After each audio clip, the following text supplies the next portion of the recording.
Well, thank you very much for joining our session today. It's a Q&A and discussion session. Before we proceed, I'd like to inform you of a few things just so you are informed. First of all, the session is going to be recorded, portions of which nothing private, nothing that's personal, may be shared on social platforms. And that's absolutely will not include anything that's personal or private, and that should be kept away from the general public. So that's number one. If anyone objects to any of it, please do let me know at the end of the meeting. Second of all, this is a informal, friendly discussion session. We are not here to challenge or feel bad or whatever. This is a friendly approach for us to share ideas.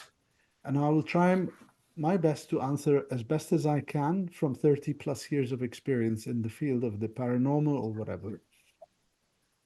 And I will welcome your questions and feel free to participate. So, and before I move on, Happy New Year to all of you lovely people.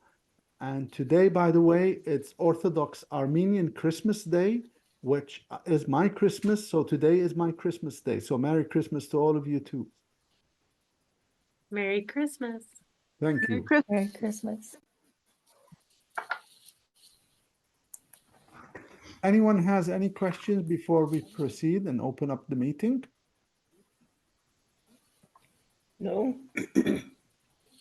No.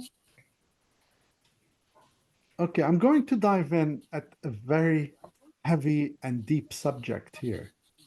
I recently consulted with a couple who booked me for a very private session. They had lost a daughter of theirs that was a baby. The baby was born with severe issues. Had she survived, she would have been in a very bad way herself.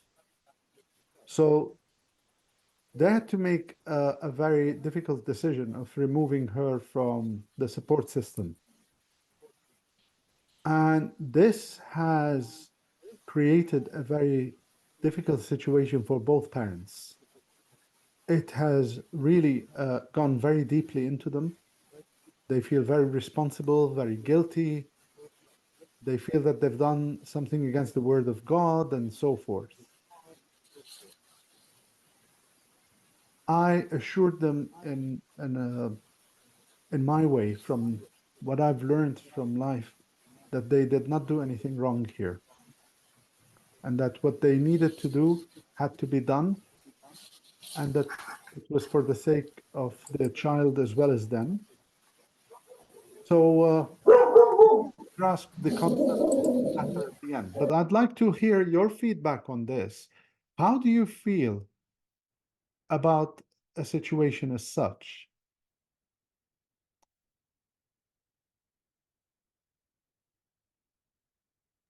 Did you mean that they had to elect to maybe take the baby off life support? Is that what happened? That's what happened, yes. And they don't know whether they had the right to do that or whether they had sort of violated any of God's laws.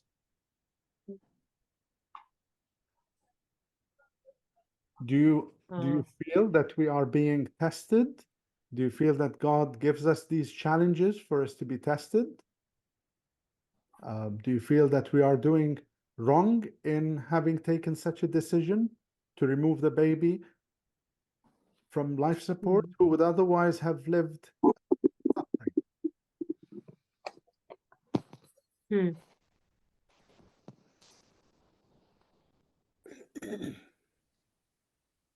I don't think that it's wrong to do that. There's no chance of survival without the machinery. And God gave us intelligent doctors and the means to keep people alive, but if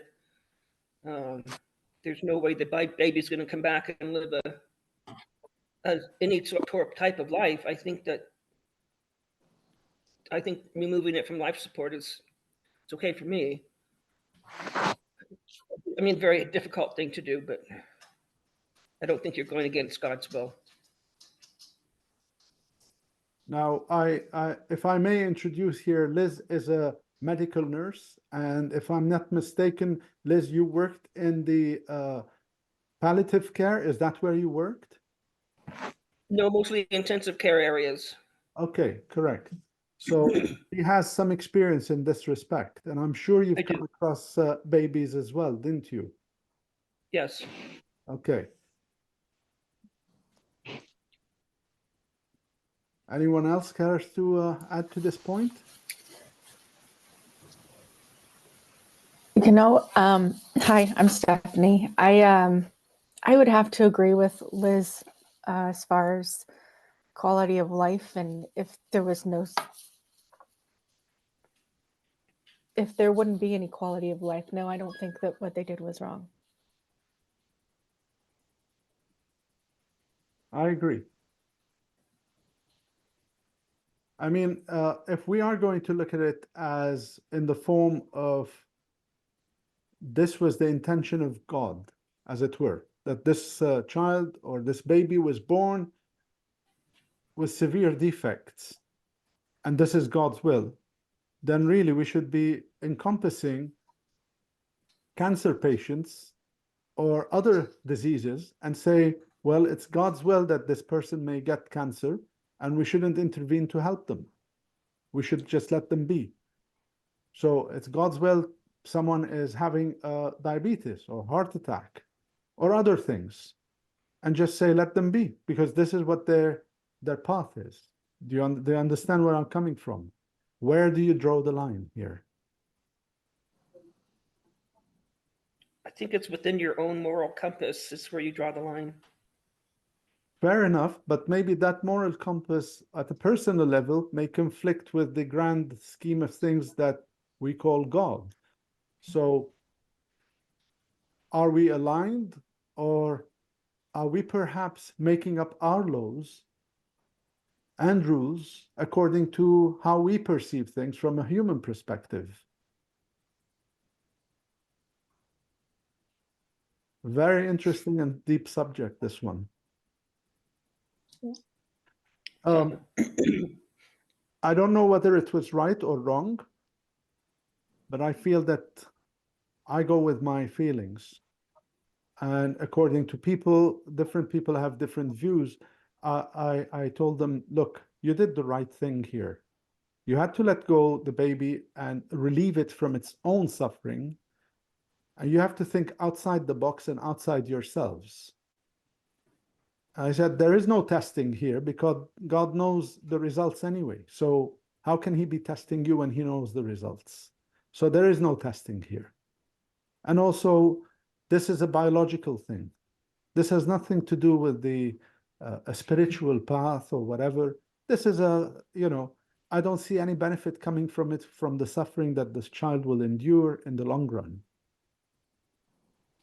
They sort of understood, and they've started a new life now, and hopefully they're trying for another baby. So I've shared now my first point here, and I welcome any questions you have to this subject or anything related to it or generally.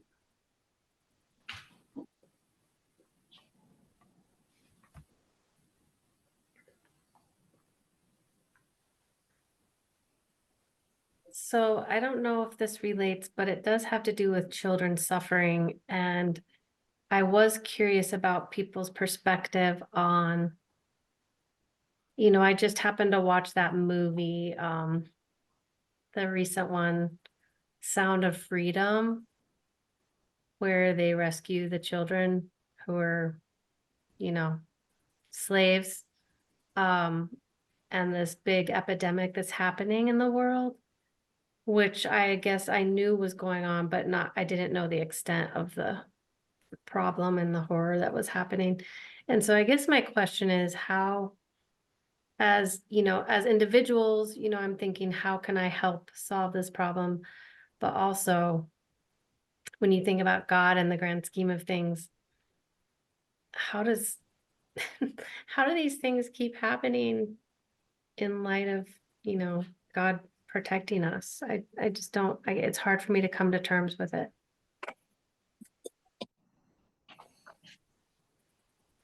Would anyone like to answer, or would you like me to answer? It's up to you. I know it's a heavy topic and I don't mean to go in that direction, but it was weighing on my mind.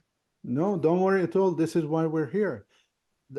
We freely discuss everything, that we can openly discuss things and share ideas. Um,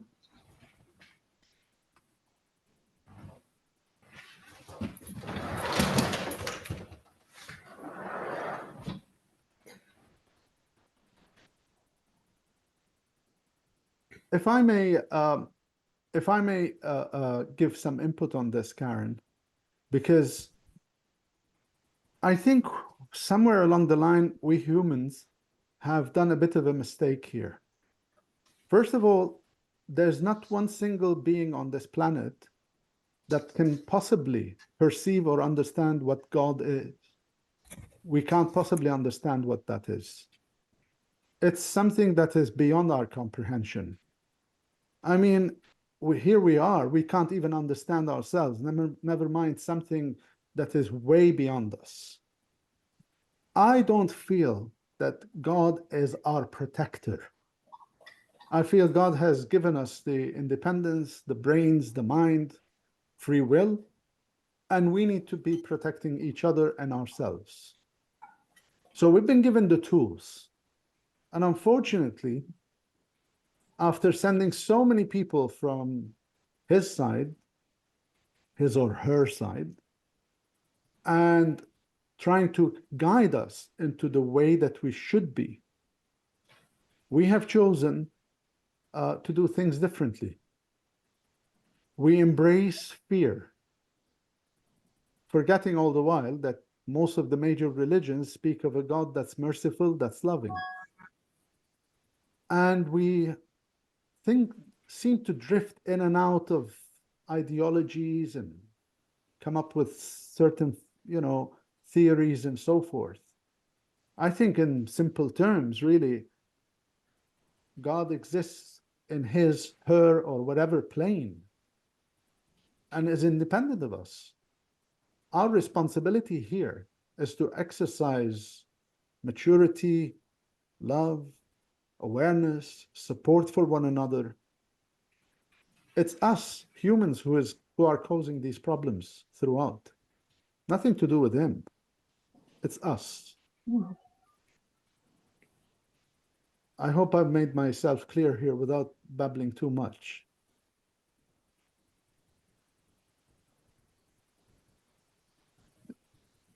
Karen, did you understand where I'm coming from here? I do, I understand the part of our free will and maybe looking at God as a protector. Maybe that's, like you were saying, maybe that's not the role. And that's interesting. That's an interesting concept because I always kind of view God and the angels as our protectors. Yeah, it's nice, I think, psychologically, as a child would turn to his parents, his or her parents, as their protectors. But there comes a time when these protectors are no longer their protectors, and the children have grown, and they have to become their own protectors. And this is where we are. We have been given ample time and ample space to grow up and embrace growth, embrace, the new age of knowledge and so forth, for us not to need protectors. And I do believe if people lived a very simple, free life, happy, fair to one another, we don't even need anyone to protect us. But unfortunately, it's not the case because people are adamant that they are right, and everyone believes that they are right. And there are people out there now, as we speak, Christians, Muslims, or whoever religions you want, they call themselves God's people. They follow a loving, merciful God, and yet they are barbarics, and they kill each other mercilessly. And this is where we are. Humanity cannot progress this way.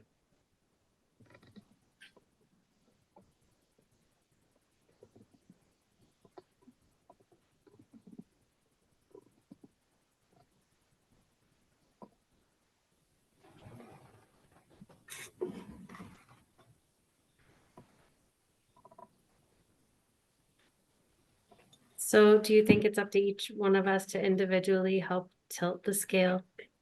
Is that kind of maybe the answer? Each one of us to help the scale, is that what you said? To tilt the scale for like the positive and the good, the loving, all of the things that would make humanity a better place to be. I absolutely believe in that thought. Yes, I do believe that we resonate energy, even in thought, even in feelings. And I'm not a physicist, so I don't understand, but I feel that this energy goes somewhere and it grows. So if when they say like, if you have a negative mindset, you will attract negative things.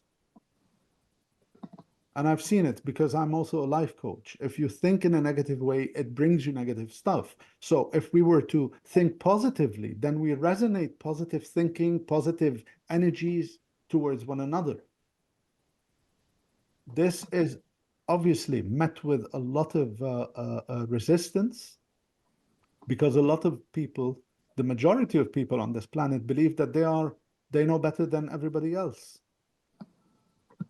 There are some people here on this planet who believe they know better than God even. So it's a slow process. We will never get instant results, but we are progressing slowly, very slowly. I mean, think about it. 100 years ago, it was perfectly fine for a man to forcefully sleep with his wife. Now they call it rape. A lot of things are progressing and changing from how they were. Yeah, it takes a long time, unfortunately, but such is life.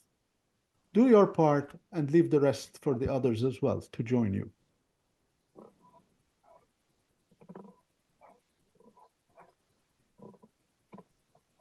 Thanks for diving into that one. Sure. I think, Karen, it's simpler than we think it is. I think humanity as a whole, we've tend to complicate things a bit too much. And in this sort of complication, we've lost sight of where we are and what's going on. And we live a life of fear and resentments and all sorts of nonsense. Life is simpler than that. We're meant to be here to be happy, to love one another, to smile, to do good to one another, to be kind. That's what it's about.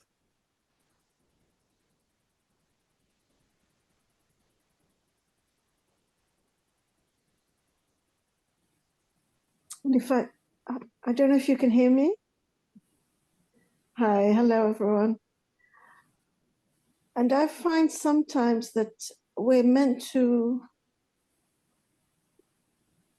like you see, also learn from our journeys, from our experiences, from others' experiences, though sad though they are. But I find some people,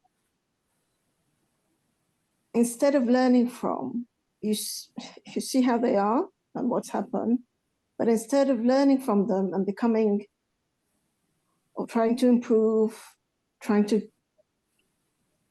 for them and for their family, it seems to just pass them by. And I find that really sad because life could be so different. Their relationships with family, with friends, with a lot of different aspects be so different. But it seems God, a lesson comes, you think, oh, let me learn from this. I could have done this differently.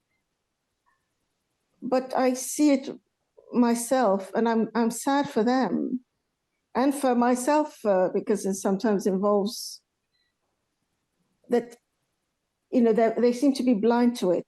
They don't wake up to it. And I think that's a pity. I find that a pity because a lot of things could change from so many different aspects. Should that be, if that had happened? If that makes sense. I'm sorry if I'm babbling on. But if that makes sense.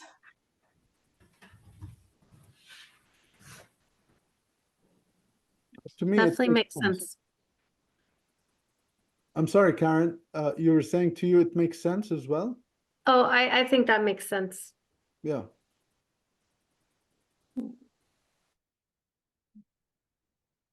But unfortunately, it's the way of life. You can't expect everyone to, Yeah. most people won't rise beyond themselves. You see, fear is a very big problem that we have on this planet. Fear is grabbing all of us by the neck.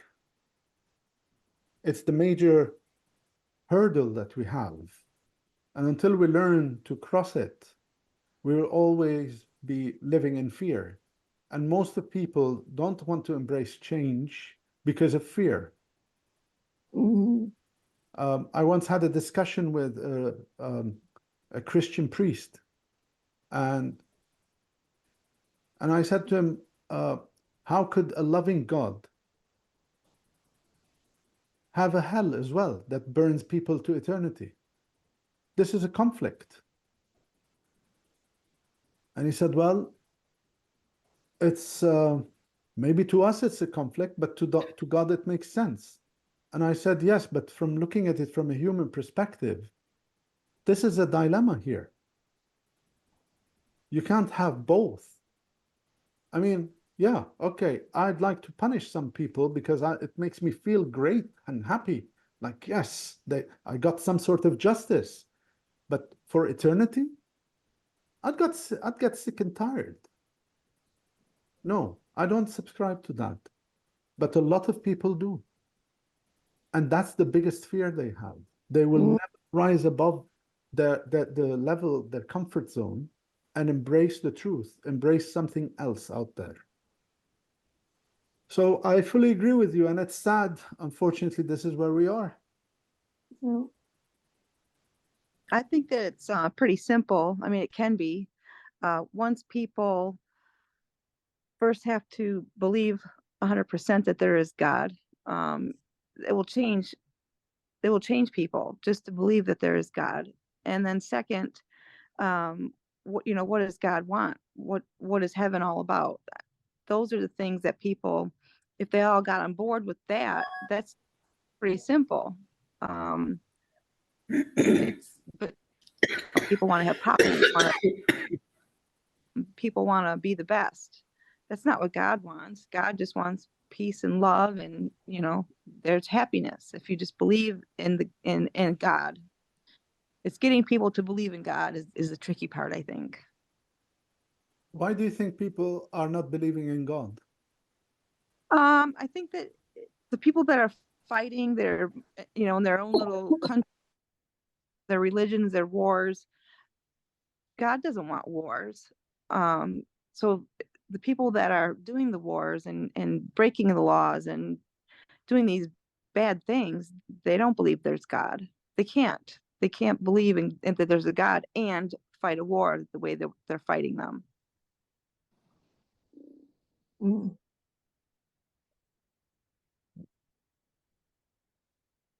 That I agree. And also I think that there seems to be this like overbearing need for power and control for people for some reason. That's like the overbearing thing that keeps everything in conflict.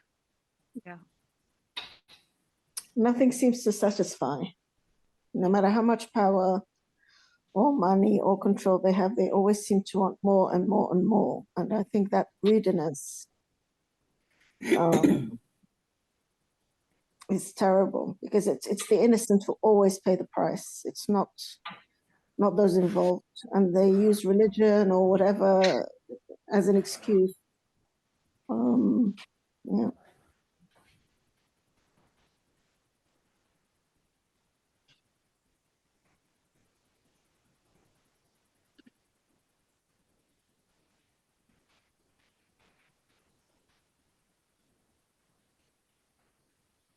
Could we be looking at things in a way that's wrong? Could we be giving too much importance to the concept of religion and failing to understand the greater message here?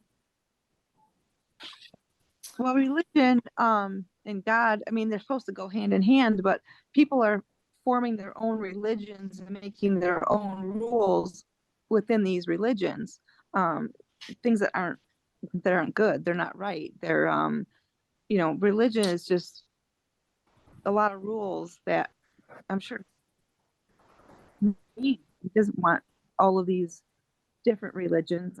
I mean, he probably wants people to follow some kind of faith that leads to him. But the problem is you have all these men, women, people, societies, whatever it might be, forming their own rules and trying to make people follow them. And so that's where religion can be a problem, or call it a cult maybe. Are going off the beaten path, basically, following what God would want. But essentially, if we look at religion and its history, we've had wars and fighting ever since religions were conceived. So, Right. right from the beginning, uh, be it people who were directly linked to God as messengers, prophets, or sons of God, or whatever you want to call them. And then we go to their offsprings and descendants and so forth, the next generations. I mean, we don't have to look too far. I come from Lebanon, and Lebanon, the country, not the one in America, the Lebanon, the country where I witnessed as a child. I witnessed people being put across the wall and to be executed by a firing squad. Dozens of men to be executed by Christian militia who would be blessed by a priest before they actually fire on them. Oh, Now, this is not specific to only Christians. I've seen the same from Muslims. We're now witnessing Jews doing all sorts of nonsense, and Muslims doing nonsense, and Christians. Fundamentally, I feel sometimes God's efforts are wasted on us, a bunch of savages. We are failing because of our simple mistakes that we keep doing over and over, clutching onto this archaic knowledge, so-called knowledge from the past, that's redundant. It doesn't apply to us now. I mean, I know conflicts in the Bible that no one, not a single priest has yet managed to convince me otherwise. They always come up with nonsense because they can't argue. And I tell them, well, hang on a minute. We're going right to the basics. And you can't come up with an explanation that could put this into a better light. I'll give you a small example here. You know the story of Noah, who built the ark, and the animals 2 by 2 and so forth. And the story goes that God flooded the earth after Noah was given the message to save his family and animals and so forth. And then the story in the Bible goes that God told Noah, I'm sorry for what I've done. And I shall now make a promise that it will never happen again. And from now on, if I was to flood, or if there is going to be such a rainfall or whatever, you shall see a rainbow. This is a God admitting to his or her mistake. It's like, hang on a minute. I'm sorry for what I've done. It's in the Bible. This is one of many, many issues out there. And people will read past it and look past it. Do you see where I'm coming from? Personally, if you were to ask me, I think humanity would do great to liberate themselves of religion completely. Because A, religion has brought us nothing but conflicts, separation, created fundamentally a major divide here, resentment, fear. How many people have died and killed in the name of God or Allah or Jehovah or whatever? How many are killing this second, this minute, in his name? So I wish religions would be packed together and put to one side. And people learn to live as human beings with the single religion being humanity and love to one another, service to one another. This is how I see things. I agree with you. Yep.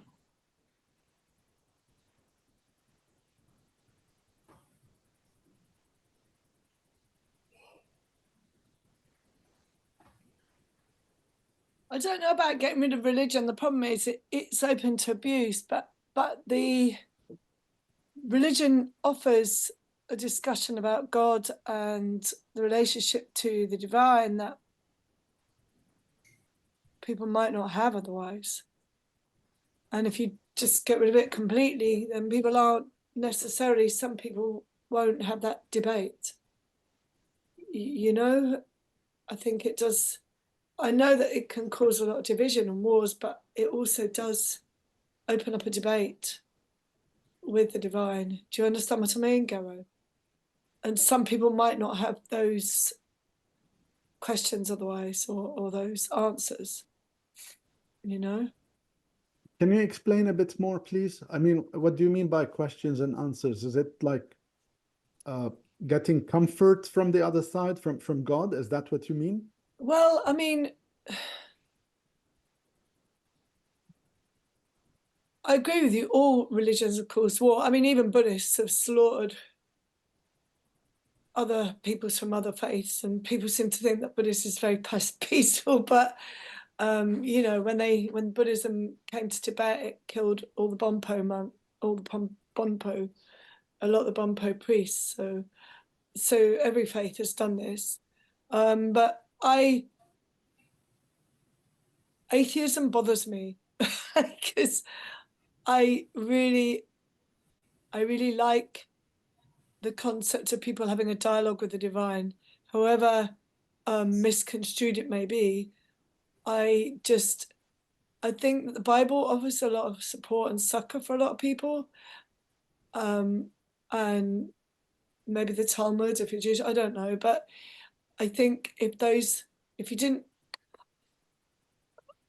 a lot of people start accessing faith when they're at school and they sing hymns at school. And I mean, I know some people that, you know, their family didn't have any faith at all, and they accessed it through just, I think, through being exposed to it in school. And I think if you don't have that dialogue at all, if you ban religion, then that dialogue doesn't exist, does it? You know, and maybe it's very faulty, and I agree with you, and it's been very, I would like to see religion stripped of the manipulation that's been placed onto it. I mean, that the priest blessing people before they kill people, that was overlaid onto religion in the times of the Crusades. Before that, it said thou shalt not kill, and that was one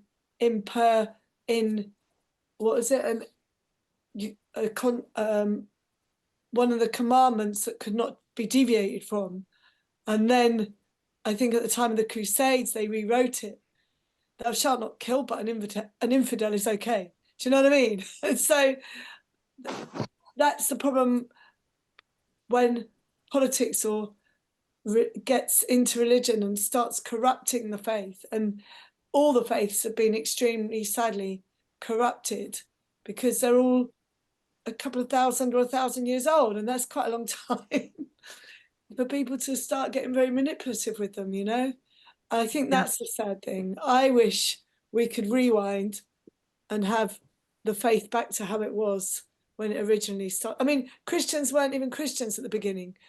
They were just gathered around the Christ and being with him and following him. They didn't call themselves Christians because he was actually Jewish, wasn't he? So do you see what I mean? It was a faith that came out of somebody being extraordinarily beautiful and amazingly talented and bringing a lot of love and what am I trying to say? Do you understand what I mean? I understand the point you made about the connection with religion, that it offers people the feeling that their voice is being heard Yeah, by someone who is greater than them. So it offers yeah, comfort, it offers support, albeit it's a one way. Okay, it's a one way.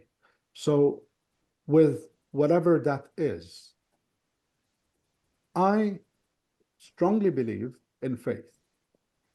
However, I don't believe in religion because I feel that religion can be adulterated, can be polluted, can be twisted, manipulated, can be all sorts of nonsense can take place with religion, unfortunately.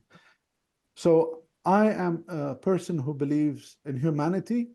I do believe that there is something out there. I don't know what it is. I feel a connection with it when I'm serving. I keep my distance. I live my life here. What I'm saying here is, unfortunately, by being a bit personal through religion with God, become, we have assumed a position that's higher than ourselves. We make our own laws, as you clearly stated before, which is right. We make our own theories. We come up with all sorts of stuff that we believe is true and may not be true.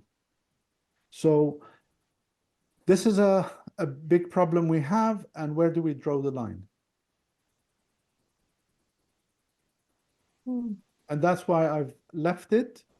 And I do believe that my religion is to be kind and loving to all people.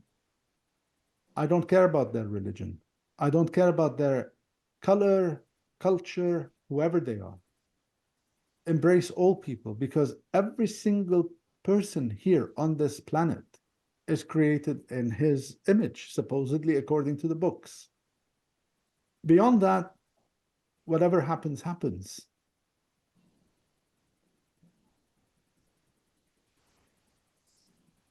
I think people join a religion, to look for God, to be closer to God. They ultimately, humanity has said, well, to be closer to God, I have to become a part of a church or an organization, a religion, whatever you want to have it.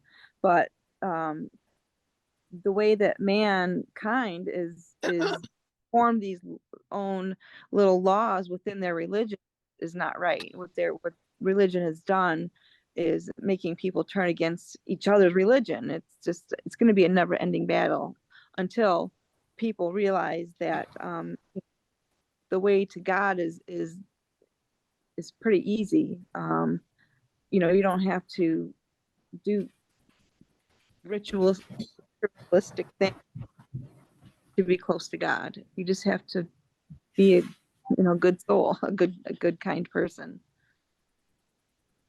And I don't think religion is a good way, because it's not a terrible way, but it's just not the way. I don't feel joining a religion, I don't feel is a way for people. Yeah. Well, unfortunately, I agree with you here.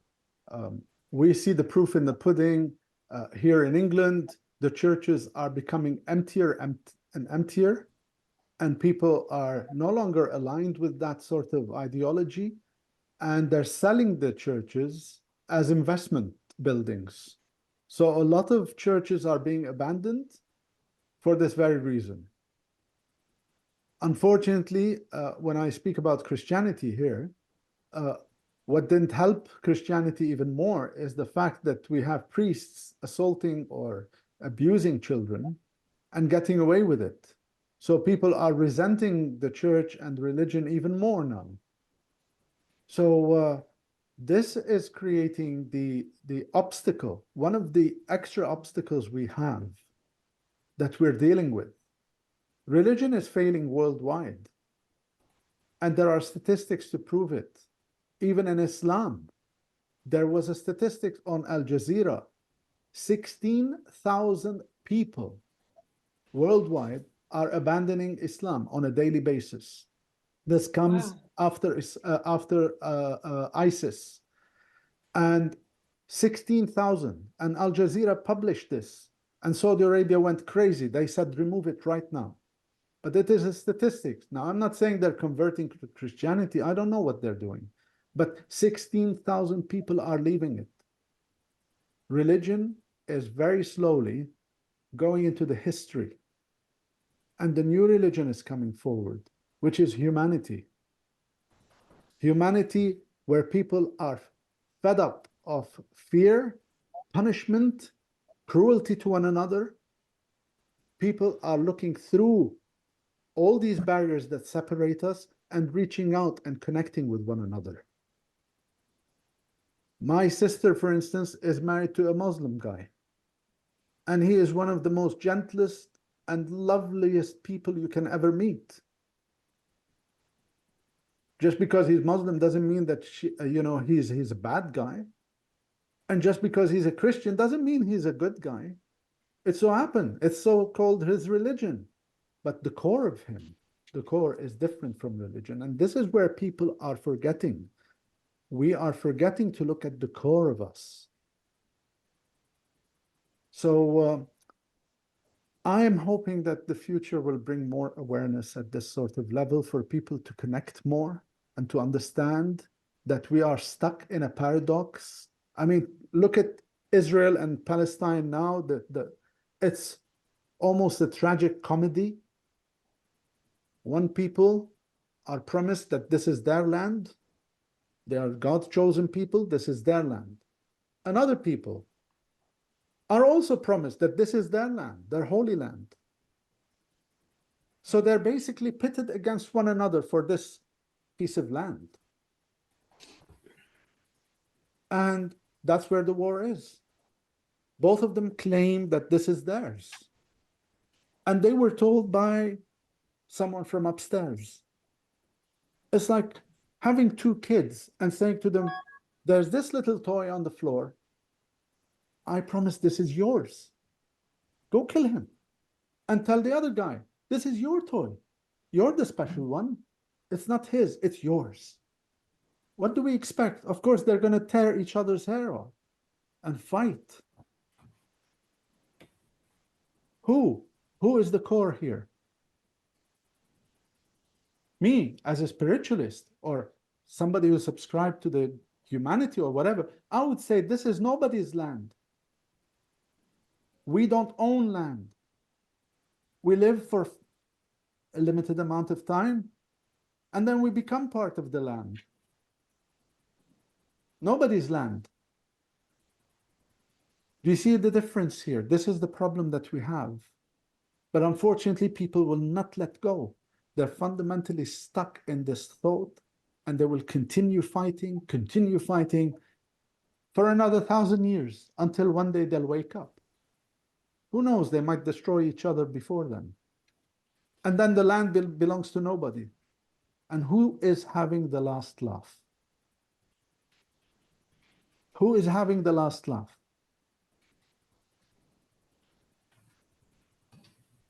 I just think about this. People don't wonder who is actually manipulating the situation here?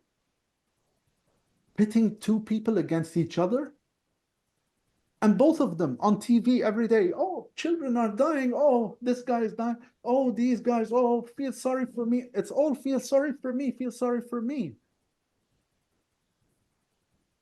If you want people to feel sorry for you, show compassion, show love to one another. And unfortunately, this is where we're stuck. We've been stuck in this for a long, long time, and we will be stuck for a longer time still.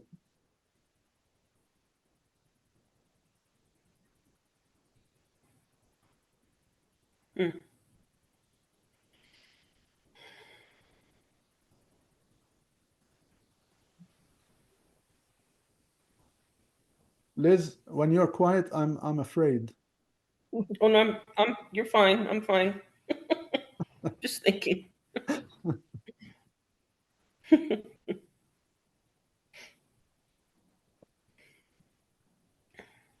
Right. Well, we can shift the subject if you guys want and discuss other things as well. It's not all about God and religion and so forth, but although I thank you for very interesting points. And once again, I apologize if I waffle a bit too much. You're dealing with a guy who loves to talk.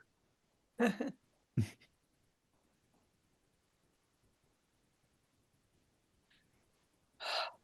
is afraid of death? What, talking? Who is afraid of death? Oh, death. No. Honestly, who's afraid of death? I'm not. I'm not. I'm ready now. Just kidding. I look forward to that chapter. Oddly.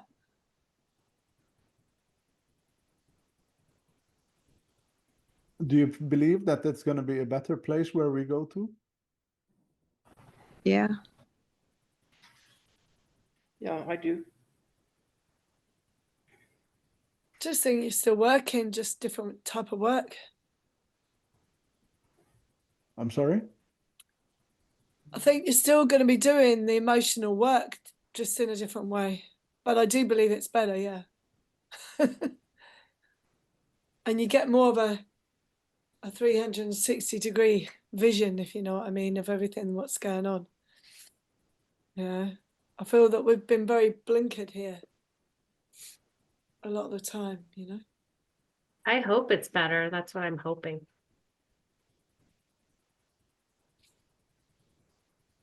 From what I've seen, it seems to be better.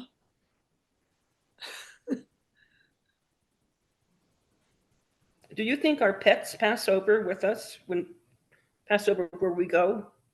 I do. Do we think, sorry, Liz? Do you think pets, our dogs, cats, do they pass on also and go to wherever they go? Do we all go to the same place? Now, indication has been that pets do come across from the other side, along with humans. Okay? Uh-huh. On many readings I've given, pets have come through. Although I don't connect with them at that sort of level, you know, there are mediums out there who can connect with animals, the animal kingdom, but I can sort of feel their presence. So yes, I do feel that they are uh, on the other side, and they are significant. Good. I do believe, I mean, in this day and age, that God would give them more significance over humans because we're the animals, we're the humans. It's true. Yeah. Yeah. I think, Liz, I think they do I think they are there for us because I feel like we love them so much and they love us, but I think the love is so strong that I just don't think it could disappear like that. That's what I'm hoping. No, it doesn't. They do link with us from the other side, definitely, and they are present on the other side. Now, I don't know whether it applies to all creatures. I don't know if a locust or a cricket or a spider also survives. I have no idea about that. But what I do know is I've gotten many cats and dogs, horses have come through, and it's been remarkable. I mean, I'm not just talking about, oh, I feel a dog here. No, they've come through with evidence to prove that it's them. Okay. Wow. As for it being nicer place on the other side, 30 plus years, every single person who has come forward from the other side has come forward with a huge smile on their face. Except for those who are troubled on the other side because they were either murdered on the side or there was something that needs to be addressed. And eventually when we deal with it and they are more comforted, there's a beautiful light that shines around them. It is a place that is absolutely blessed with love and comfort. Oh. And we could have the same here. We could have what they have over there here. if people were not so selfish and arrogant and ignorant. So it is a good place to be.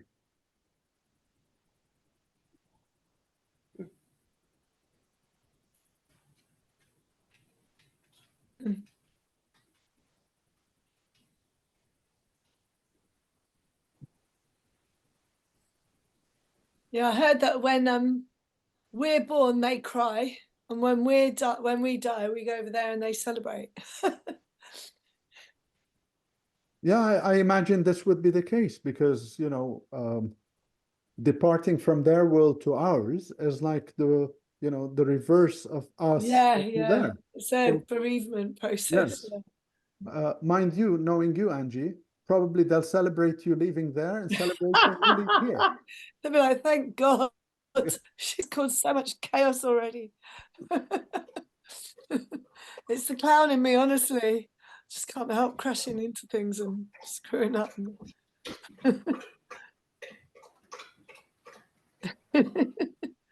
I was at Marie's party. That's why I was a bit late. It was her grandchild's first birthday. Sorry, Angie, please. This is not the place for it. Oh, Please. sorry, Garo. Now, Apologies. any other questions, please? Apologies, everybody.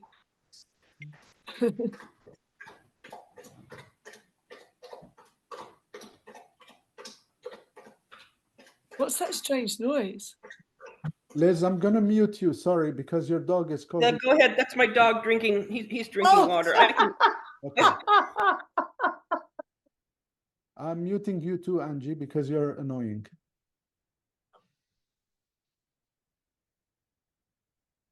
Okay, girls, come on. Anyone with other questions?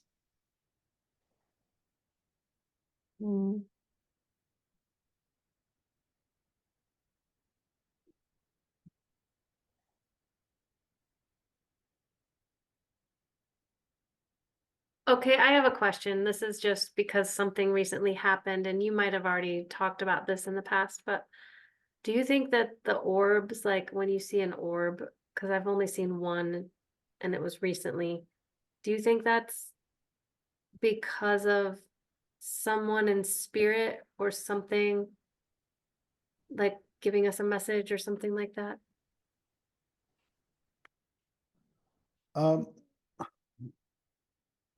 My short answer is I don't know. Some people put photos of these things on videos and they tell you, look, zoom in and you will see something. I guess if you zoom into anything, you'll see whatever you want to see and whatever you're hoping to see. I don't know. It could be true. It could be an imagination. It could be particles of dust. I don't know. I just know that I saw one and I happened to be videotaping a person and it went in front of my field of sight and then my phone did catch it Yes. and it was quite amazing and it made me think maybe it was a message or something like that. Wouldn't be surprised.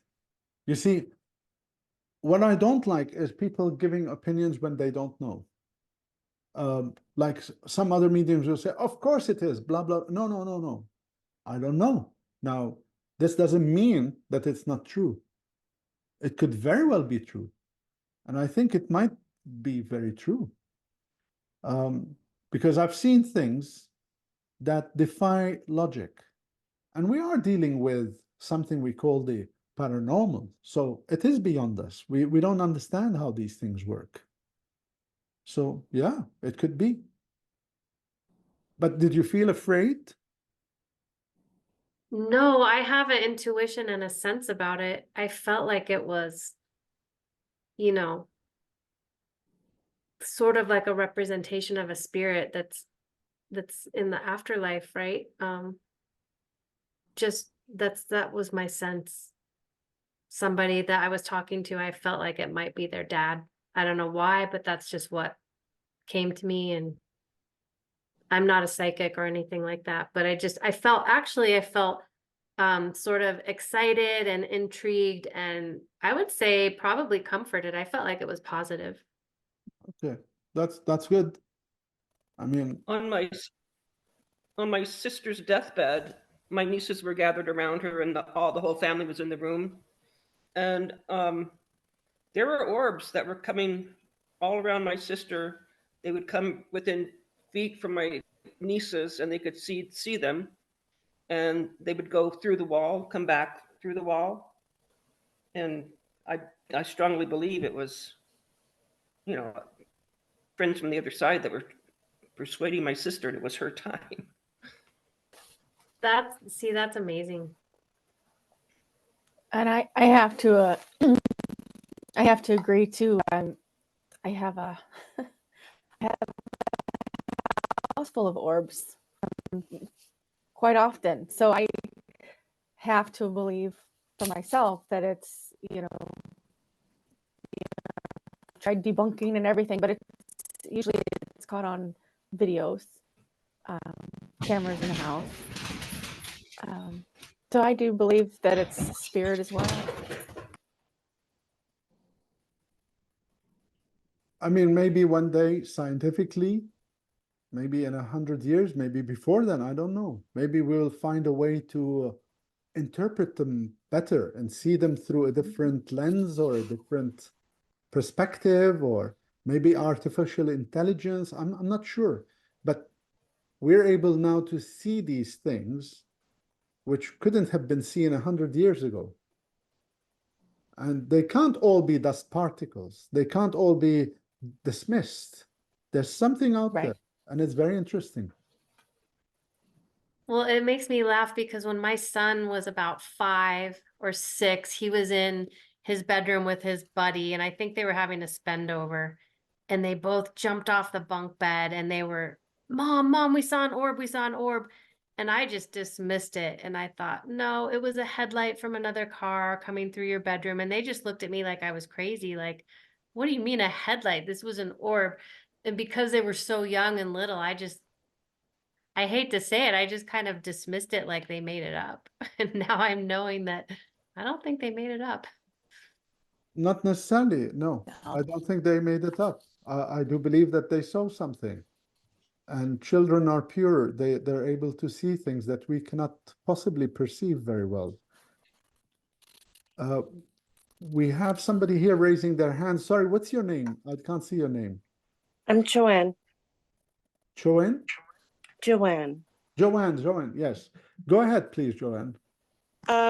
Well, many years ago, before I knew better, I mean, we're talking decades ago, probably 40 years ago, I kept a Ouija board with my friend. And at that time, there was no talk about, portals and going to another realm or something coming through that realm, I mean. So we were sitting on the bed, and there was a little window off to the left side, and I happened to be facing that window, and my friend had her back to the window. And all of a sudden, I didn't know what an orb was, but I saw something come through the window, and it was a bouncing ball, and it bounced right towards my heart.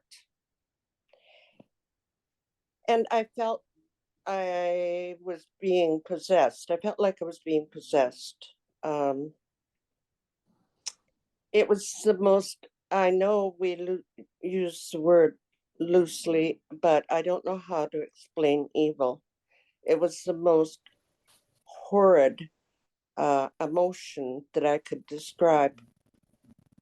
And at that moment, it was trying to get in. It was entering, and all I could do was think of love. I thought of how much I love my family. I prayed. Oh, yeah, I prayed. And then my friend had already run out of the room. And I thought that was weird. And I never asked about it because her back was towards the window. all I did was I phoned a friend to ask if I could go over, and I left. And I came back the next day, and it was never. I don't know. I didn't feel it anymore, but I got rid of that Ouija board, and I didn't know until recent years that those were called orbs. And every orb I've seen on any site that I've gone to has been benign. I've never seen anything try to possess an individual like that, but maybe that's why they call them evil, because other people have had similar circumstances. And it makes me wonder why just a board. I mean, anybody can put a board down on the ground and or on the floor or on the table and go through the letters. I mean, my mother used to do table talking, and how can that be so much different from playing with Ouija board? I don't know, just my feedback. So did you say that you were doing the Ouija board with your friend, or? Yes, I was doing the Ouija board. Okay. Exactly. An Okay. evil entity came in from some kind of question that we asked on the Ouija board. Okay. Some of you here who know me from the past know that I am completely opposed to the use of Ouija boards. Okay? I agree. Because Ouija boards is like you leaving your front door open. Anyone can come in. Anyone can come in. And most of them who come in are pretending to be something else. There is evil out there. There are evil entities out there, and it is far more sophisticated than we think it is. I am an exorcist, so I've had some experience in this field. And it is tragic that a lot of people go for it and believe that, oh, it's harmless. It can't be. No, it is actually very harmful. As a medium, before I begin my sessions, any session, I have to be of sober mind, so I'm not under the influence of alcohol. I'm grounded. I go through an exercise where I'm grounded. Then I open up with my first prayer, the Lord's Prayer. Then I ask for protection for the people who I'm going to be consulting with, and protection for myself. I follow that with my second prayer, by which I ask to be allowed to be the instrument that will liaise those on earth with their loved ones on the other side. I don't assume that I am entitled to be the medium. I'm not. No, I go in asking permission, and I ask for the guides, helpers on the other side, whoever they may be, to be present, to protect and bless the session. See, there is a procedure here. Treat it loosely, it'll blow in your face, unfortunately. Treat it with respect, and then you will not get these problems. Are you saying that if you pray before you use a Ouija board, that it might have a different outcome? No. What I'm saying is prayer, of course, in the service of a medium as the instrument. Ouija board is not a medium. It has no sense. It cannot sense like I do. I have Well, intuition. how does a Ouija board have power? It's just a cardboard. Yes, it is a cardboard, but you are opening the gateway. You are fueling, you are energizing the energy basically from the other side. You are doing what I do as a medium, but you are not protected against what's coming through. You are not familiarizing yourself with what's coming through. You're not feeling what's coming through. You're not filtering automatically or having the guides on the other side or the blessed angels to filter out what shouldn't be coming through, if you know what I mean. So the session opens with people putting their hands, is anybody here? Well, anybody could be here, yes. And if anybody isn't there, they will be there. Well, that's why I asked. why couldn't people pray and be grounded and invite spirits from the other side only to come in Okay, that are benign? let me show you an example here. Hold on. How many fingers am I holding up? I don't know, Why? because I can't see them. Precisely. Because if you were to depend on your eyes, you couldn't see how many fingers I'm holding up. So that's what I'm saying, trying to explain here. Unless you rely on your own senses, not through the use of the Ouija board, but your own senses. That's what I'm but what I'm asking though is, can I or anyone else connect with, pray, surround myself with a white light, ask for guidance from the other side, pray for only loving entities to come through Ouija board? If you're going to go this far, then I would say scrap the Ouija board and just open up yourself as you're doing. I agree. You I see? agree. But for people who want to play with the Ouija board, if they think, because I just see it as a piece of paper, and I agree with what you're saying, a person can do it through themselves. They don't need a Ouija board. But I'm saying for those who still want to use it, would it be advisable to purify their heart and intention before they ask any questions? I would say stay away from it. We have a famous saying in Arabic that says, close the door and rest peacefully. This is how I would do it. I would stay away from it because fundamentally I know that it's problematic. Whether you purify yourself and prepare yourself and so forth, because we need to remember here, what I do is not for intrigue or fascination. What I do is in service. I put people in touch from this side with the loved ones on the other side to give them comfort. So I'm the instrument here. Ouija board does not serve that sort of purpose and can be abused. No matter what people think of it, no matter how prepared we are, fundamentally there is a weakness in it. So, for instance, a knife is harmless, but if misused, it can be very harmful. And this is where people go wrong with it. But we can't be told not to use knives. So, I mean, I don't see it any different from like what my mother did, table talking. I've never heard of any harm come from that. I don't know. I'm not sure what is table talking. Do you mean Table knocking? talking is when, no, not table knocking, table talking. People would put their hands on the table, both hands flat on a table. And well, my mother said it was just her and her girlfriend. And then they would ask a question. And according to the times the table levitated and knocked, that somehow corresponded with the letters of the alphabet or something like that. I don't know. I mean, I don't know very much about it. She just talked about it, and I mean, they thought it was fun, and I suppose that's all people are doing is trying to have lighthearted fun.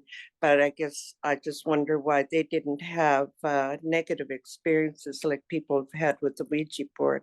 I'm wondering why people are demonizing the Ouija board when there are so many other kind of fun, people quote fun activities people have trying to contact spirits from the other side. Well, people don't have superpowers that can just contact anybody from the other side. Not everybody can do that, and people shouldn't think they have that power, superpower or power. Oh, hey, I want to talk to Jesus or somebody who's really nice. Doing a Ouija board, people don't have powers to just do it, but it happens. And what's going to come through is a negative entity, or I don't know what to even call it, but it's not like people can just, human beings just can't have a superpower and speak to nice people, I guess. Well, I'm not saying that. I'm saying I wonder, I understand that negative things have happened with Ouija boards. All I'm asking is why they didn't come with what my mom called table talk. They would ask questions, and it wasn't like for Jesus to come through. It's just silly. Like, will I go to the party on Friday, or will I go to my grade 8 graduation with my boyfriend? You know, just lighthearted things like that, not anything heavy. And nothing ever seemed to happen to them. No negativity. You see, let's put it this way. Either she was lucky, either they were lucky, or they were responsible mediums within themselves, experienced mediums. So maybe it's a combination of both. I don't know. What I do know is when I was in service in the church as a healer, I had so many people come in, all with attachments and semi-possessions, all complaining as a result of the Ouija board. Wow. Okay, so Yeah, that's what I wondered about. yeah, Mm-hmm. and basically, it's in the hands of amateurs. It can cause a lot of damage to them and to people Yeah. around them. Unfortunately, there is no education provided on this topic here to educate people as to why they shouldn't be doing it. They become educated once they've gone through the process of getting harmed by it. Then they learn Yeah. that, oh my God, I shouldn't touch it. Yeah, I've never been Yeah. near one since. And that's how it is. Thank you. Sure. Can I ask a quick question, maybe related, and what your opinion is on, you know, like the card readings that people do, like it's different than the Ouija board, but they have like angel cards or different cards. Is that, do you think similar to opening those doors as the Ouija board? Again, in the hands of an experienced medium, somebody who is, and when I say experienced, the number one rule of any medium is not to have ego and not to be self-servant. Okay, they may get a reward for their time, which is fine. They get paid for it, I get paid. But it's not about them and their ego. It's not about their pride. It's about being in service. So yes, I know a very dear friend of mine, and she is an incredible medium, and she does the angel cards, and she's done it for me in a number of times. And what's come through from her is absolutely remarkable. She's blown my mind with the stuff that she's given me. So some people seem to be able to do these things remarkably. On the other hand, I've got my grandmother who, bless her soul, she used to read the coffee cups, and she used to be able to tell me things from the coffee cups. And years later, one day I asked her, I said, "You don't really see things in the coffee cup themselves, do you? You feel it." And she said, "Yes, that's how it is. I don't actually see anything. It's just coffee, but I feel things and I tell people." Interesting, thank you. When I read cards, excuse me, these are called inner child cards, and it's not it's not a reading for anybody. I wouldn't dare do that, but it's only for me to have insight into what's going on. It's a visual representation that I interpret, and I find it to be quite helpful, and the cards are all positive, and they just help me focus on a means of working my way through a problem. That's all. Good. Well, if they're helping you and helping others, good. That's bottom line is, if it's positive, that's good. I'm happy for you. Good. Thank you.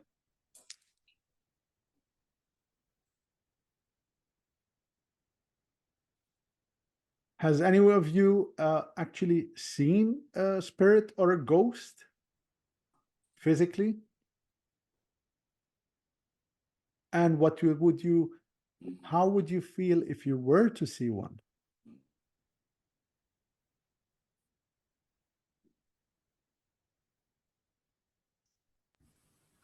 My son saw his dad. My son was probably in second grade. No, he would have been in fourth grade. And his dad had passed, and it was in our living room. We were in separate houses, and I was in my bedroom, and he was out in the living room, and he came in and he says, "Mom, I just saw Dad." And I believed him. I'm sure that he was there momentarily. I asked him what he was wearing. He told me what he was wearing, and then he said, and he just went to pick something up off the floor, and then he disappeared. So I haven't, but my son has. How old was he, Liz? He was in fourth grade.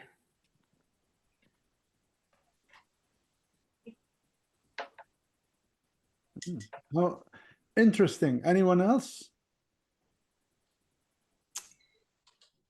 I haven't seen a ghost as such, but I've heard the voice of someone speaking, and I've called it a spirit because I knew they were there, what they were saying. And this is sort of throughout more than once. But I couldn't say I've seen a ghost as such, but that's been my experience, either through voice, clearly, or I know who's there and what they're trying to convey or conveying.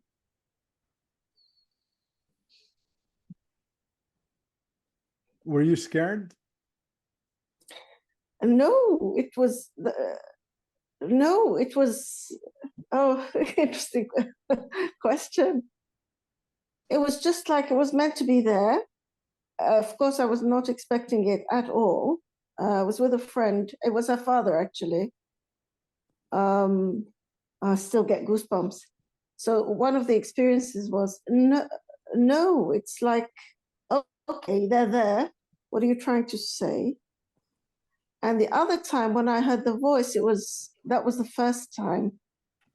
I was surprised.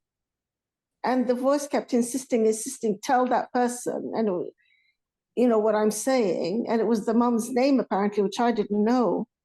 So I said, "I'm sorry, I have to stop you there. This is so insistent. It doesn't make sense to me. But I'm asked to say the name so-and-so." And she was in shock.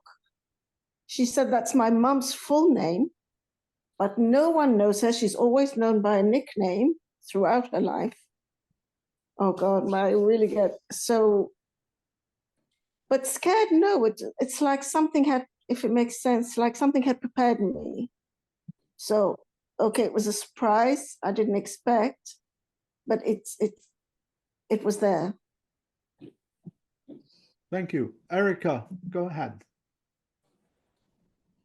So my question though, on this topic is, I have abilities, and I've seen a spirit once, many years ago. But do you think that my abilities will turn into me being able to see things that I don't see now? Well, I mean, will I improve more, do you think? I think everybody's ability is unique to them, to themselves. We all differ. And I think we become more refined, let's put it this way, in what we do, in the ability or the gift or whatever you want to call it that we're given or born with. So I feel the direction that you'll go in probably will just become more as an empath. And if you're now able to see, let's say, at a scope of 20% vision, it'll widen even more. And it'll go deeper. So the more you become prepared within yourself, the bigger the gift will grow. Yeah. I hope it Yeah. makes I know. sense to you. Yeah, this last year is more and more Yeah. things, incidences, things that are happening, good things. Good. Well, and also, I wouldn't be surprised, Erica, if along in your journey, you'll start to experience, let's say, clairaudience. You'll start to clairvoyance. So a bit of here, bit of that. So sometimes what they do on the other side is they start to give us new things, new directions to see, let's see how Erica can deal with this. Can she handle this ability? And then it develops. You may find like, no, it's not working for me. They'll pull back, they'll do something else. It doesn't stop. Yeah, it's good. I've had a sensation where I had two experiences of, I think it was definitely like a, I don't know, the word ghost doesn't sound good, but that's all I can think of. Where I was laying in bed and I was distraught, crying. It was a horrible, horrible night. And I was laying in bed and my son was like in the bed with me because he was like 4. And I had this feeling of like something comforting me behind, like someone spoons you, like when they're hugging you in bed and they're spooning you. It was just like this comforting spooning, but it scared me so much that I jumped and flicked it off. But then after I realized what was happening, I think it was somebody, either a loved one or a spirit guide or angel, something just comforting me in my really terrible time of just distraught. And that was really one of the only times. And then very recently I was at a vacation at this lake that was up in upstate New York, and it felt like a haunted lake, and it felt like ghosts were around, and it felt kind of fun and different. And I was sitting on the couch and I felt a tug at the nape of my neck, very strong, like something was playing and pulled my hair. And that just felt like play, it wasn't anything special to me. It was just something that was getting my attention. And those were the two things that happened that were very prominent. But I didn't see anything. I felt those things. I'm intrigued, Karen. Forgive me. I'm smiling because I'm intrigued. Why would you go to a haunted lake for a vacation? Well, that's a great question.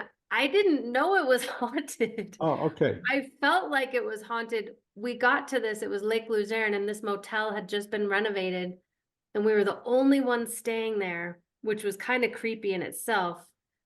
And the manager was off site, and they just renovated this motel, and the Motel Luzerne light looked like the movie, the Psycho movie, that motel in the dark. Everything about it felt so. In fact, we started researching other places to stay because it felt so Okay. kind of not good. But That's good.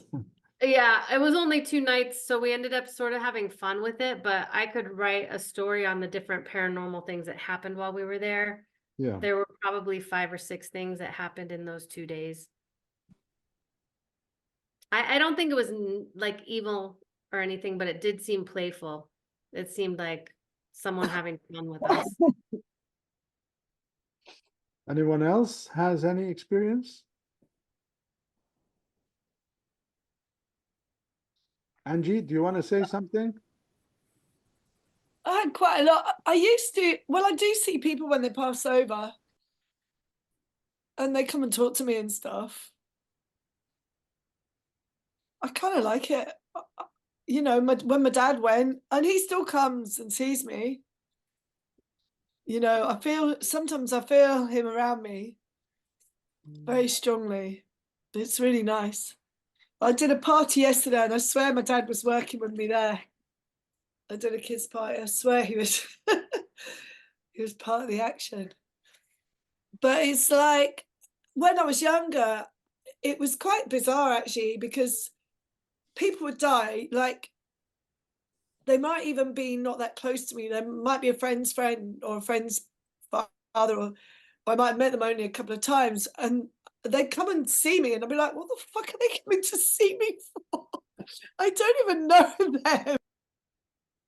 I'm sorry, Angie, you've been warned about using foul language. We will not tolerate it. You'll stay muted. I'm so sorry, Oh, Garo. please, I'm please. really sorry.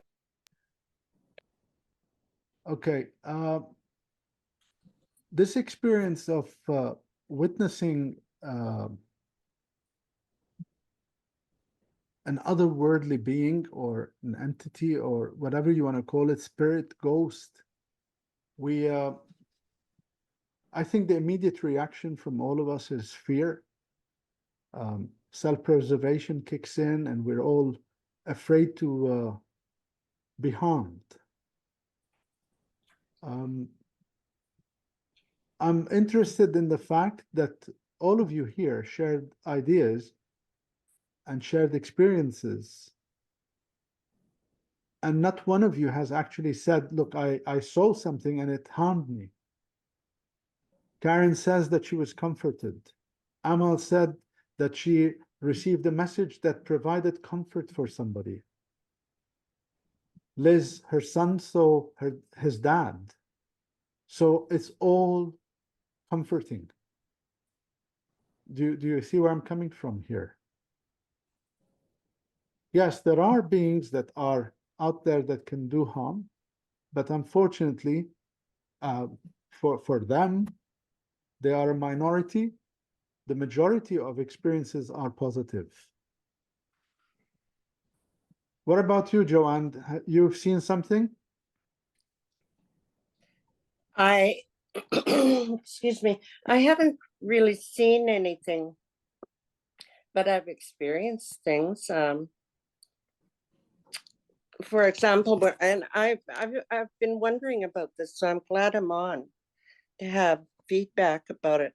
For example, a close friend who lived on the other side of the country had glioblastoma cancer, fast-acting cancer in the brain. And on his deathbed, the moment he died, I felt something go through my mind quickly. It was instantaneous, but I noticed, I could feel it. I'm a feeler. Other times when my brother has communicated with me, he gave me a puppet one year for Christmas, and I was looking at it and thinking about him, and 10 minutes later I was in the living room and I had a tingle go up my one side of my leg, my calf, and I felt it was him. Another time I had a similar thing happen, and it was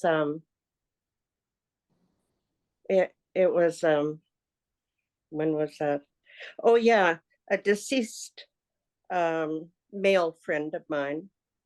I was talking to his cousin on the phone, and we were talking about him, and then similar thing happened. I had kind of goosebumps go up my leg, like it felt like somebody was tickling me with a feather, and I can't remember right now what other ones were, but the sensations come to me rather than a full-on visitation of someone, a ghost or spirit or whatever people want to call it.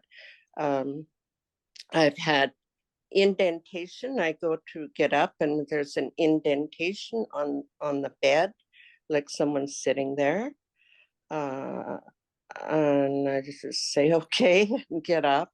It doesn't really scare me. After my grandmother died, I was young. I was only 12 or 13. And she used to sit at the foot of my bed and watch me. And how do I know? I could feel it. And again, I'm a feeler. It didn't bother me at all. Just different things like that. And I just kind of wonder when people visit, because I can't think of anything else sensational wise what happened to me other than the tingling on the leg. And I wonder why my brother and my friend, I felt the tingle on the leg. But yeah, just so many things. I'm discovering so many things besides that as I hear people talk about it. I reflect in my own life about things that are happening or that are happening or might happen to me. At least when I hear other people talk about it, I have a point of reference. And I guess one thing I don't understand, one thing I was pondering yesterday is why one friend went straight through my mind. I felt the moment he passed because his nephew phoned me 10 minutes later and said, David passed away about 10 minutes ago. And so I just kind of wondered what it was at the time and why the tingling on the leg. And how do people interpret that other than I know you were talking about Days of the Dinosaur when nobody talked openly about these things, and I don't believe that it didn't happen. I just think that even not so much lately, even maybe nowadays, people think talking about these things are bonkers, you know. But no, it's not bonkers. And I think people are as churches, as you would say, reach their demise, we're finding other ways of opening ourselves up and understanding what these things mean to us and what kind of contact we're having. And how do I know it is a connection with someone? Well, my friend did die, and I was just in the other room in my office looking at this puppet, talking to my brother, and to feel a tingle up my body would be, of course, it's him. Of course, it was wonderful. Like, it's just, hey, I'm here, you know? I just wonder why it happens some ways and different other ways. Maybe because we're all individuals and we all contact people in different ways. And but to have a full-on apparition, yeah, I think I might be scared because I'm just not used to it. You know, it's not in my realm of. Yeah, I think it would kind of freak me out to have these things happen, to have these sensations, and to know when somebody's going to call me or think of somebody and know it's them talking to me, or they'll call me right away. You know, these things I've dealt with all my life, the knowingness. I just don't talk to other people who know about it because a lot of people don't talk about these things, as I said before. Ironically, first of all, thank you very much for sharing what you did. Ironically, we are at a day and age now where the scientific world is embracing the world of the paranormal or the world of unknown. I have so many doctors, nurses, scientists, biologists, whatever you want to call them, all of them from the scientific world. In fact, we have Erica here, she's a scientist. And we have the world of science embracing the world of the paranormal. And the resistance actually is coming from people from the religious world, even though, and they are the ones who come up with all the negativity and the cynicism and so forth. So I am overjoyed to see that the scientific world is opening up to it. One doctor, a Russian doctor who came to the church once and for healing, and I'll never forget this woman. She's a fascinating woman. And we started the process, and halfway through, she was relieved. She said, I feel better. Thank you for what you're doing, whatever it is. She said, I can't explain it. And I said, Doctor, tell me something. Why are you here? And she said, what do you mean? I said, why are you in a church? You're from the scientific world. And she said, yes, of course. And I said, well, why are you in a church? She said, well, because I believe in God. And I said, but isn't science and God sort of in conflict here? And she said, no, of course not. Who created science? God created science. In very simple terms, full stop. And I absolutely embrace that. So from this aspect, I admire that sort of mentality now, and we're heading to better days ahead with these Beautiful. ones. Yeah. I have seen many things with my own eyes ever since I was a child. I've had visitations, and I've had first encounters with them. And all of them have all been beautiful experiences.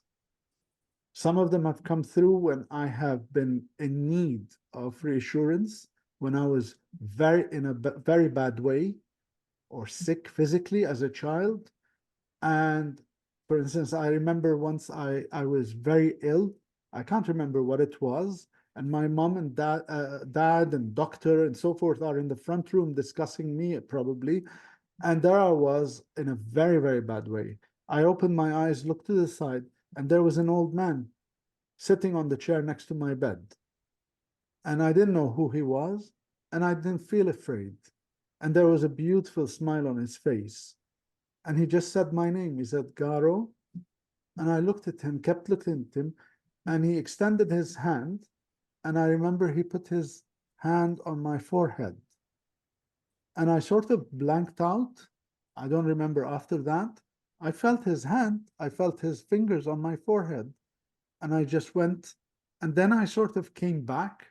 I don't know how long, it must have been not too long, but I got out of bed, walked to this front room, and the doctor's jaw dropped when he saw me. He said, what? How come you're better already? So I don't know, I can't explain it. So that was a beautiful experience. Mhm. I've had many such experiences with them. Wow. Yeah. So the bottom line here is don't be afraid.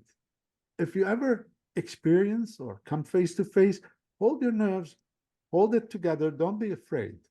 Chances are you'll miss out on a beautiful opportunity. They are not here to harm you. They're here because they want to be around you, to help you, to guide you. Don't be afraid. Nothing to be afraid of, okay?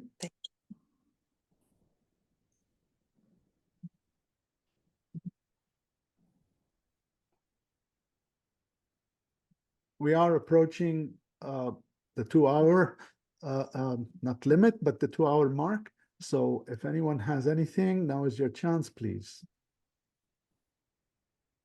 Garo, I have a question about you with your communicator. I've heard you use the word communicator.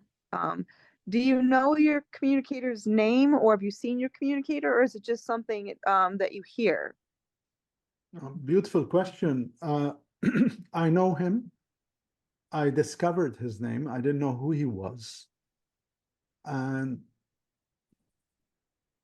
he wanted to remain anonymous.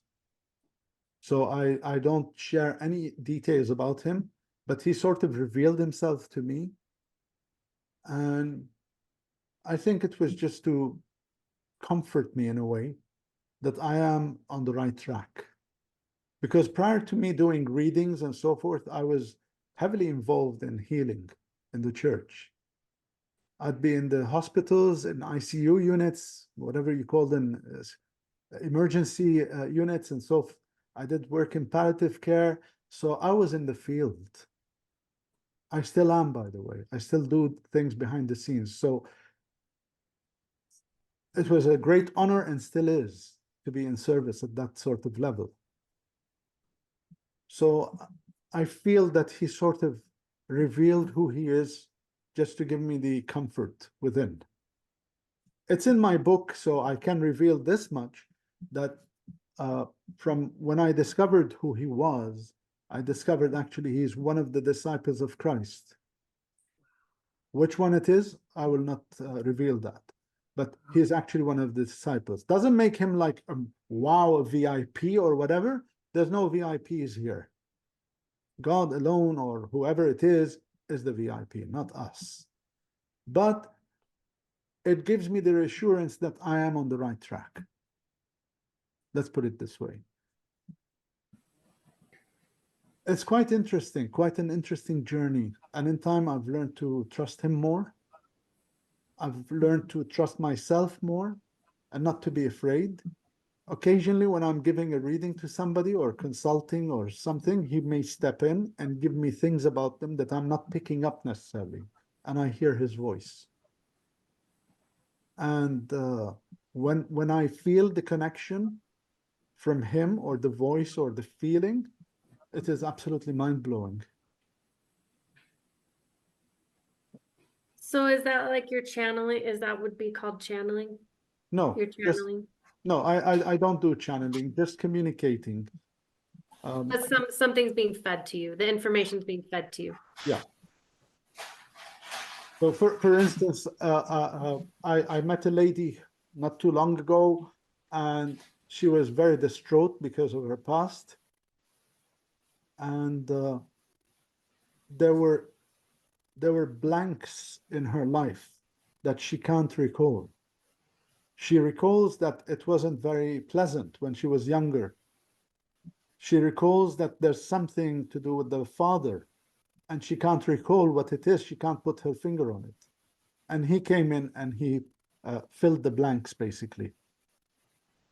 And it helped her because it sort of, the penny dropped and she sort of, oh my God, yes, this is what it is. This is the answer I've been seeking. This is where I felt it all along. This is my problem.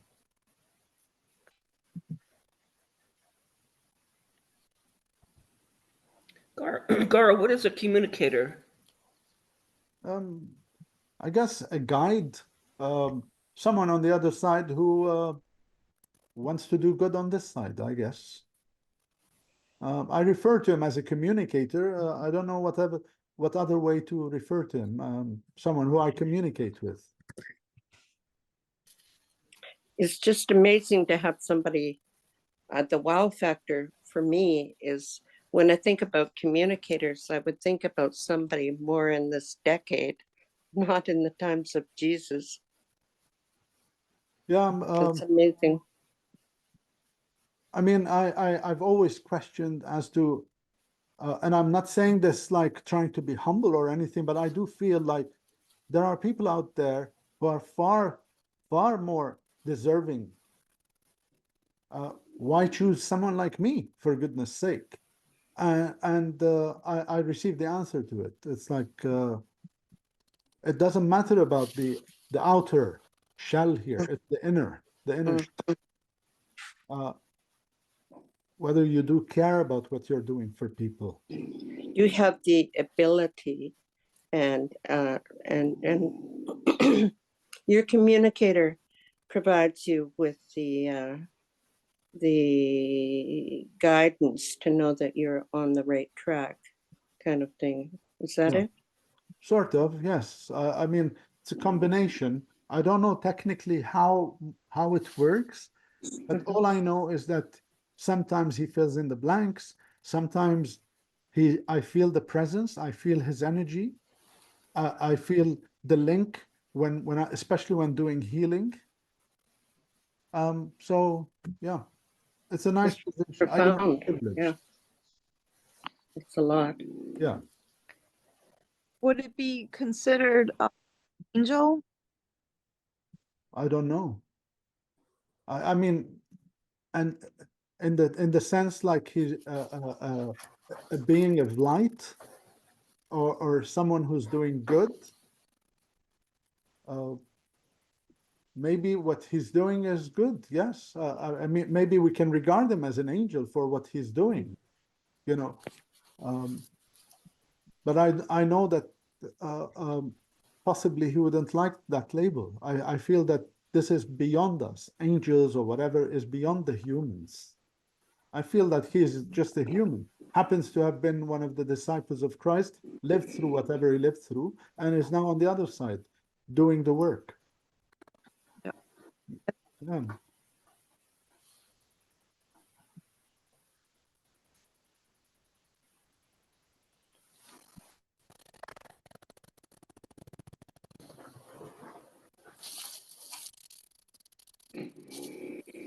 Stephanie, would you like to share something?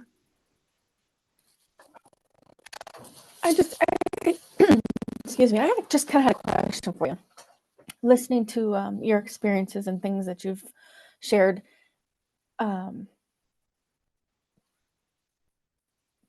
you've had these abilities since being young.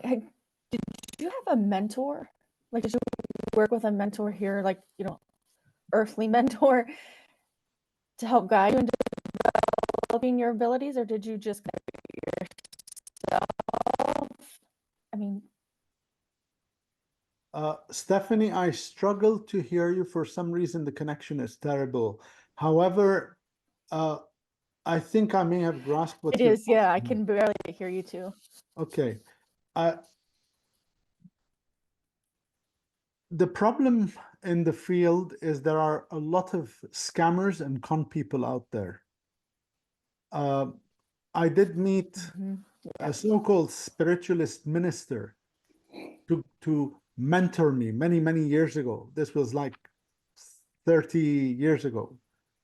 He turned out to be just a money grabber scumbag full of lies. Okay. And eventually my sister-in-law saw through him, and we got rid of him because he's full of crap. Unfortunately, this affected me, affected my sense of my intuition, because I started to feel bitter. We don't like to be taken advantage of, and especially at this sort of level. But I continued and persevered, finding my own way. I don't trust books. Okay, books are full of people's opinions. I don't trust books. Books are mostly written for people to make money from other people. I don't trust them. I trust my own intuition. And eventually I met a beautiful lady here in England who's an older woman, and she's a psychotherapist. And having come from a background of war, and having gone through so many difficulties as a developing medium, so many obstacles, a lot of pain. I mean, so much. I had to go to her for help. Turns out that this lady was actually very psychic and very spiritual. And she is a gem. She's real. And through the work on myself, the gift started to unfold. The ability started to unfold. I didn't learn how to do things technically. I just went with my intuition. Ironically, I found that I could never sit in a circle. I could not be guided through a meditation and so forth. I just go with my feelings. And that's how it developed.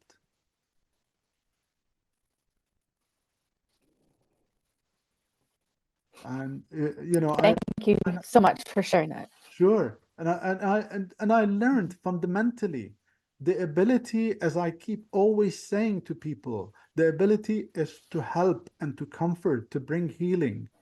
Nothing in the world brings me more joy in my heart. And I swear to God, nothing ever brings me more joy than to touch somebody's soul. Last week, I gave a reading to a 95-year-old woman whose daughter has passed. And she saw her daughter melt away from cancer and die. She was for years in torment, the poor soul, in absolute torment. And I gave her a reading. Her daughter came through, and I described her, and she gave absolutely precise messages. We spent, both of us, some time at the end of the reading in tears. It affected me, of course. And then her niece sent me an email saying that the reading gave her comfort to know that her daughter is not dead, but is somewhere out there on the other side, and she's come through and so forth. To me, that touched my heart. Touched my heart so much, that yes, this is what it's about. To touch somebody's heart. And this is where, please watch out for these fake psychics who are not doing it to touch people's hearts, who are not doing it to help. They charge extortionate amounts of money, and they're not there for the right reasons. They're driven by money. So there are some out there, unfortunately. Sorry to be lecturing you. Yeah. No, he didn't. I love the message. Thank you so much. Sure.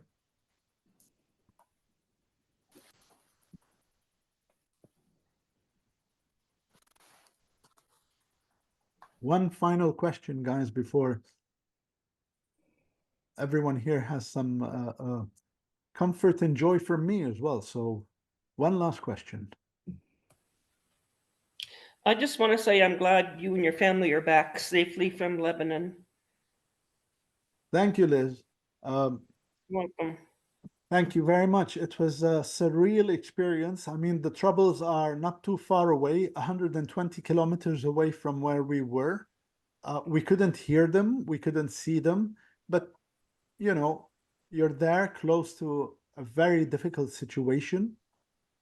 I've never known people can be so savage, so cruel to one another. In fact, it repulsed me. I wasn't afraid of the war. I was repulsed by it, if you know what I mean. That people would go to such lengths to inflict so much harm on each other. But this is life, I guess. But thank you for your concern. I appreciate You're it. welcome.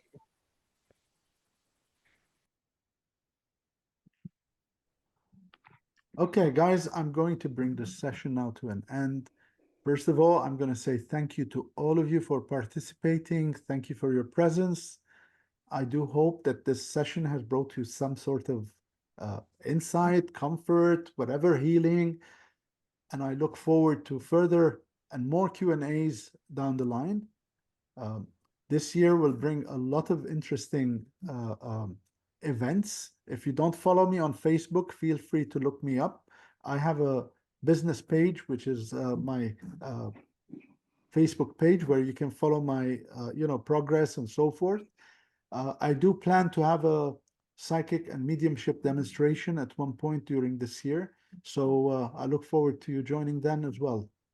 You have a blessed day, a blessed evening, wherever you are, and I look forward to linking with you very soon.